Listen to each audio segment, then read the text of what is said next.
welcome to the fabulous Dry Dock Liquour here in Parkhurst, Johannesburg, South Africa. One of the coolest little neighborhoods around, just some fantastic restaurants and bars in the area, some beautiful boutique shops. And we're here at the amazing boutique Dry Dock Liquour with Cyril Villemain from Bahari Rum. He is the inspiration behind an absolutely amazing series of rums, just the coolest little series of products I've seen around for a while. And really an African inspiration, which is quite unusual for a series of rum. I think a really cool development on the African market, South African market, and the global market in general. I am going to start with the first of the products over here, which is your Kenyan rum. And you can see, I mean, the packaging is just absolutely world class. It's a very clear bottle, so you can see that they use a very high quality glass. It's not that kind of bubbly, unclarified glass that you sometimes get with local products on the South African market. A very clean, clear label that you can get at a single glance.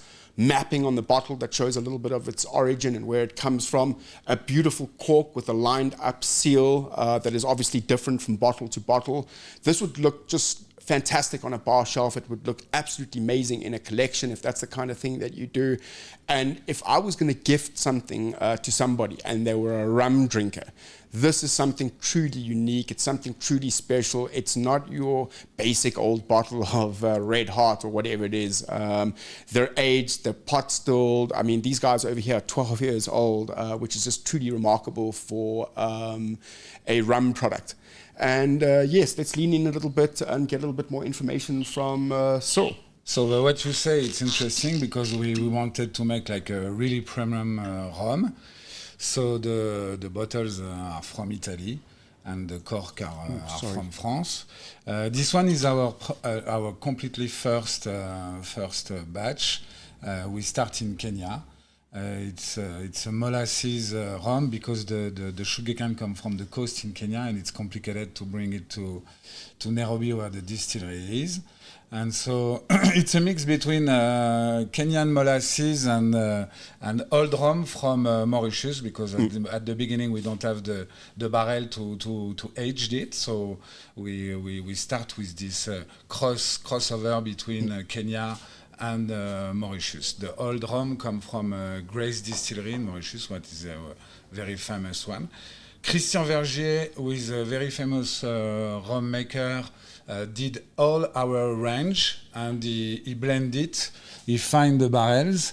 So you really, we wanted something very Zukari. And you use oak barrels? Yeah, we 3 years old, it's 400 liters barrel.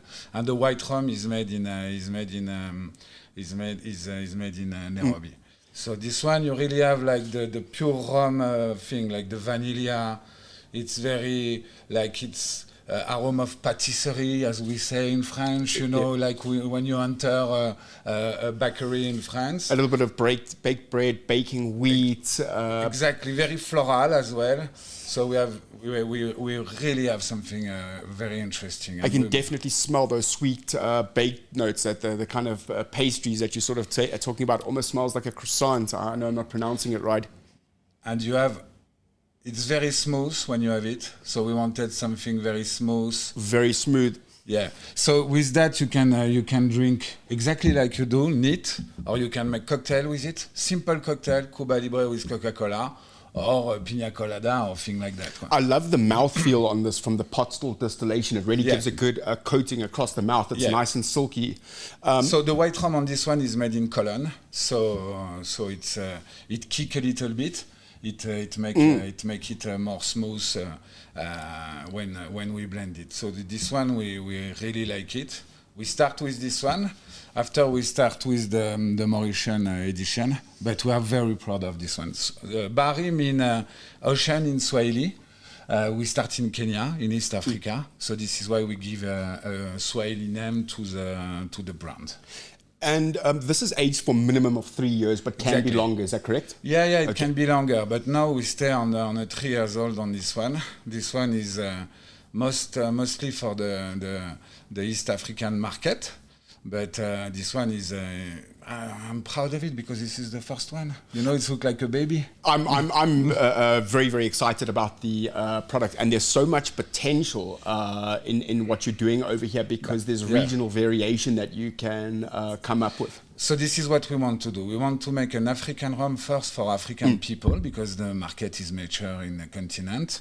And this is why we call it Bahari, the African rum collection. We're only going to stay on African countries who are along the ocean. So we can go in Ghana, we're thinking about making a new one in Mozambique with pimento, but we stay on the continent and we stay along the oceans all the time. I think it's an amazing entrepreneurial development that you're doing because a lot of people are very reluctant to invest in the African market, especially the Southern African market at the time, given all the instability. But there's so much potential, and I think that you've really tapped into something unique here. It's just so interesting what you're doing. It's just not boring. Yeah, thank you. And also, I'm agree and disagree a little bit because in this country you make alcohol for 350 years. So everybody knows, for example, in Europe, knows the quality of the alcohol and wine you do in this country. You're the oldest new world for wine.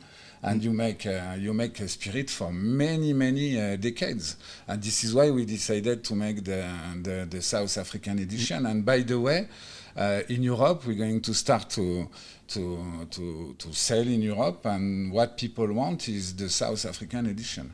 The distilling market in South Africa really teed off around about 70, 80 years ago when there was a lot of excess wine left in the wine distilleries, and they started fortifying into things like brandy. And those guys have now expanded out into whiskey, which has become very popular in the South African market. We have a huge consumption rate. And tequila, because you were mentioning mezcal earlier on in another environment, but you were mentioning mezcal and rum. They've just kind of started to take off in the South African market. People are prepared to pay a good amount of money for high quality products. Exactly. This is what is important. Now, Captain Morgan, people, for example, you know what I mean? People think it's rum, it's not rum. And it's million bottles in this country. But there's a lot of people who like, because you make rum and for other alcohol for decades, they know what is a good spirit. We are very proud of this one. Yeah, it's. I mean, you guys have just done very, very well. Thank you. Thank you. But this one is... so when I arrived in South Africa, I tried to find a distillery because we don't have a distillery. Yes. So we find L'Atelier in Johannesburg who make the white rum in pot still. Go check out L'Atelier's distillery. Amazing place. If Cyril has trusted these guys to make this product, you can just know those guys are doing some amazing things. I mean, when we send the sample to our rum maker, he said, go directly. You don't have to find another one. They work like Peter in charge of the distillery. He's working very well. He's a fantastic guy. It's incredible. And so we call soys. I go in many distilleries along the KwaZulu-Natal.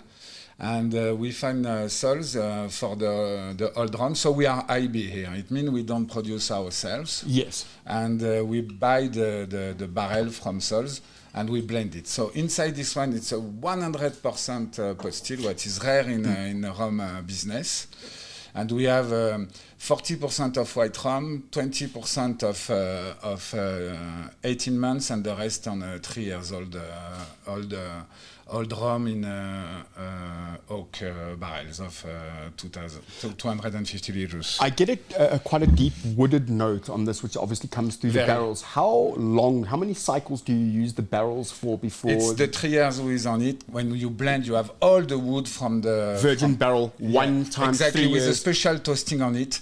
So very strong toasting. So when you put it only for 3 years, you have all the wood come on it and the toasting. And that's everything. A very interesting thing that he says, because like the American market for bourbon, where they have a scale of charring 1 to 6, I would assume that this would be closer to a 4 or 5. You say it's a darker charring, and that flavoring comes through in the caramelization of sugar. It's difficult to explain, but you get those caramel notes. You get a little bit of creme brulee on the back of the... Well done, because we said that. We said there's a lot of... you know, when you have a creme brulee at the restaurant, when you crack it with your spoon, you have the flavor arrive, and it's exactly well done. It's exactly what we have on it. The crème brûlée notes on the blue one is very strong. Oh, wow. It's really a fantastic product. I'm so pleased with this. I'm so excited to try now the South African one. But as a South African, but of course, I'm proudly South African. I think we make amazing spirits, and I'm just so excited. I'm completely agree with you. So this one, when you have it, you have directly half of the product is agricole, and the old rum is agricole. So you call it single estate rum. Yes. You don't have the right to have agricole appellation with a French appellation for Guadeloupe and Martinique. And you have directly the floral thing with the agricole.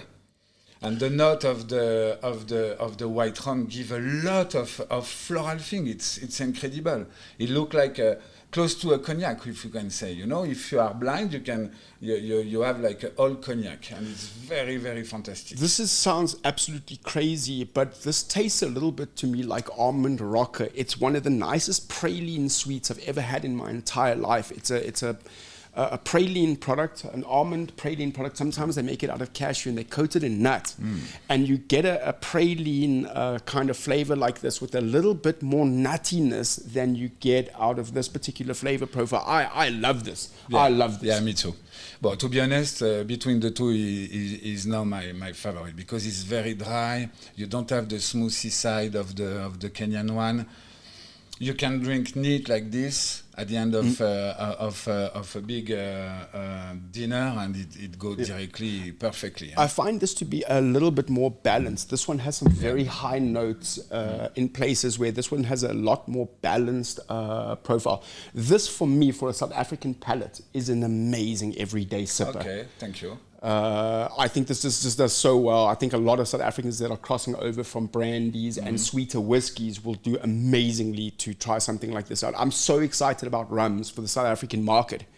We're just doing so many special things, and just congratulations. I mean, if I can go through the packaging again, very similar. These three would obviously look pretty similar on the shelf. Again, the map on the side of the bottle, very high quality cork and good quality seal. Beautiful green label, blue label, orange, so that you can differentiate them. I mean, if you want to do somebody a favor, like if you have a friend that is a cigar smoker, buy them 3 bottles of this. I see the cigar guys are often drinking rums to pair up the flavor profile. And even though I personally don't smoke that many cigars, I know that if you have a mate that's a little bit of a smoker that appreciates good quality tobacco, that this will be an excellent pairing for that. I'm completely agree. And also the back label, we give the exact proportion we put on it. Because we don't want to lie to people. This is why we don't put 3 years. There's some 3 years on it, but we don't put. We said it's a blend of 3 years. We don't put in the front label 3. We don't want to lie. We go on the whiskey side. You always take the smallest age on it, and there's some white rum, so we don't put. But in the back label, we don't put any flavor, anything, any sugar. Distillation blend directly to the bottles. So for us, it's very important to don't lie to people who love rum. It's a 100% natural product. Rum, water, enough. If you can explain very quickly what agricole is, it's a very old distillation method where they actually used to dig a pit into the ground in stone. Is that correct? No, the agricole is you crush directly the sugar cane and you distill the juice. You put it to have a maceration, and after you distill it. The molasses with 99% of the rum is from molasses. So the people make sugar, and what comes from the sugar, they put it in maceration and distillation. But agricole is you crush directly the sugar cane and you use the juice, so you have more flavor with an agricole. Okay, I understand. Yeah, because there's a first transformation on molasses because you make sugar with it. So it's obviously a more expensive process to do that. And it's complicated to do it because you have like 24 hours to put it in maceration. If you don't do it directly, the pure juice is destroyed. You can't. You guys really haven't cut any corners. And just to reiterate Cyril's point with age statements, some people are, I would say, more inexperienced drinkers are very, very concerned about age statements. People even ask, how old is this tequila? They don't age tequila for longer than 18 months because of the heave rate of the barrel. Yeah. There's a bottle on the shelf here called Long Road just behind you, which is a non-age statement whiskey made by Springbank, and it is one of the best whiskeys in the whole world, peated whiskey. They don't put an age on the bottle. So if you really know what you're talking about, you look at the quality of the product, you look at the flavor profile, you look at the mouthfeel, you look at the color, you look at whether or not it suits your particular palate, your environment that you stay in, and that's how you judge a product. And this is absolutely world class. I'm so happy for you. Thank you very much. Yeah. But we are happy as well because this country is fantastic to make alcohol. And you're talking about the aged. We have to tell that all the alcohol when they distill it, they are white. Yes, so of the course. color is from the cask. This is why you have few differences between the colors of the three Bahari. For example, the 12-year-old is very, very. I mean, you can just see the aging reflected in the color profile. I mean, look at how beautiful and rich and deep red this last bottle is over here. It's aged 12 years, so it's obviously spent the longest time in the barrel. Exactly. So this one is very particular because there's probably only 2 or 3 in the continent and on the island, Mauritius and Île de la Réunion with French. It's a single cask. Okay, single cask. So yes. It's straight from the barrel. This one is 12 years old. Now the barrel we have is 14 years old. The next batch is going to be 14 years old. So this one, it's easy. Distillation from a pot still, directly going in the barrel, stay there for 14 years. We don't touch after we bottle it. It's on the cask at 65. And bottled at 50. Yeah, exactly. I would love to taste this in cask strength. It must be unbelievable. It's super rare. I'm super proud of it. Yes. Seriously, we have I tell you, maybe only 2 or 3 single casks in Africa, in all the continent. And we buy the cask we select the cask in Grays in Mauritius, and after we bottle it.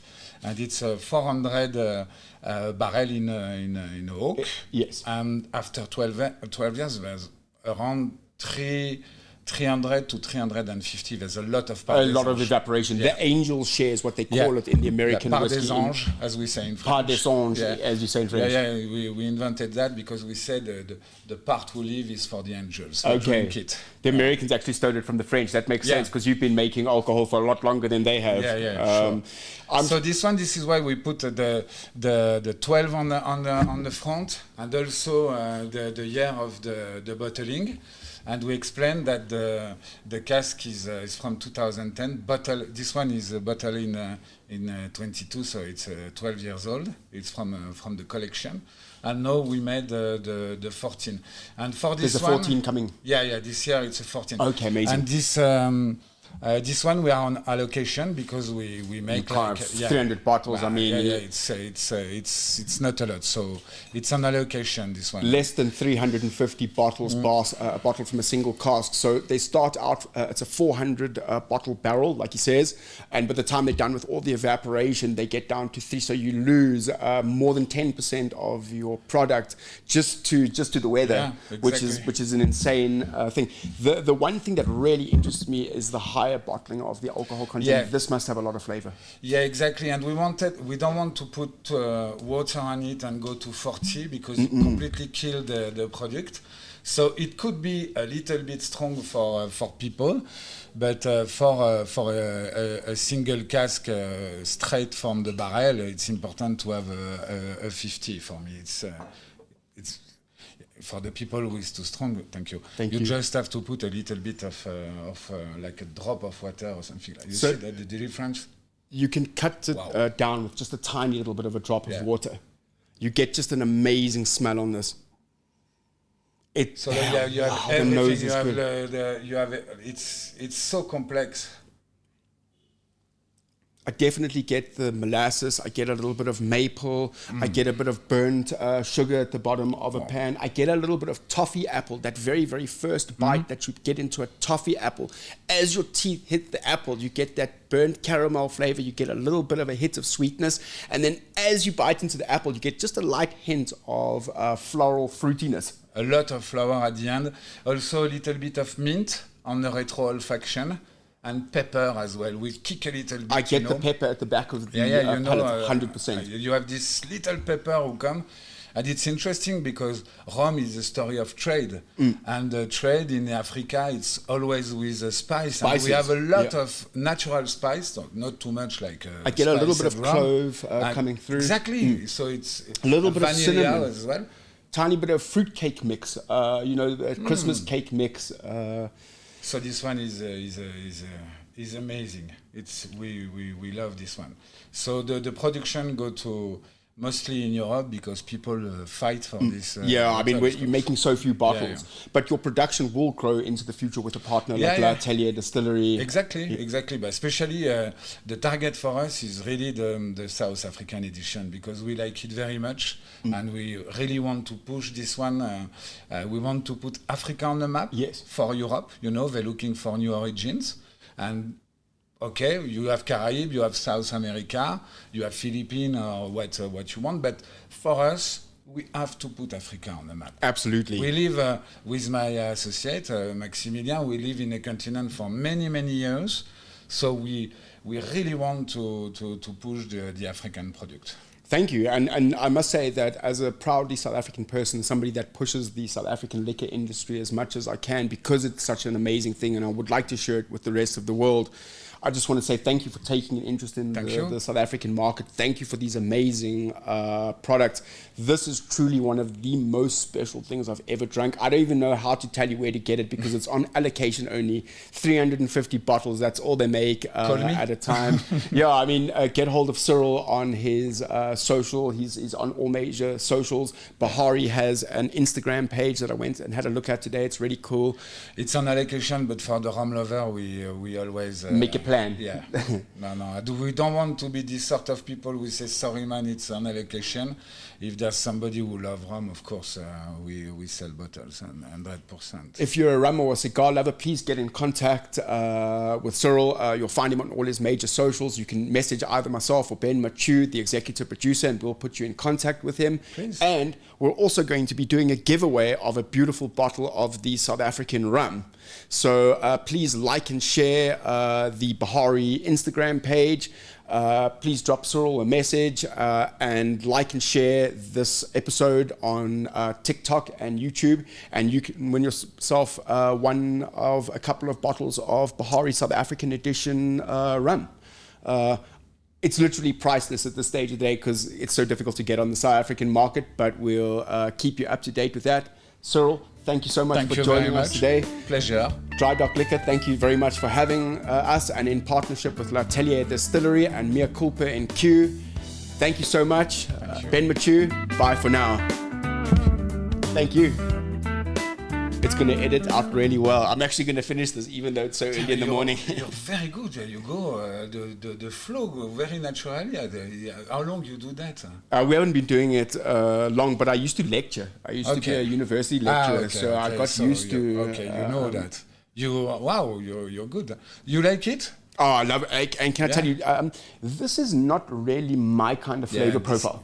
But this and this are just insane. To be completely honest, this one is more mass market. So this is why, and you know, it's a little bit dry, like grappa, a little bit grappa-ish dry. And there's a lot of sugar. It's very sugar. So it's more for the mass market with the sugar to... But this is one of the most special things I've ever drank. I'm still trying to get my head around this. It's for you. Are you serious? Yeah. Thank you, Cyril. You're too kind, man.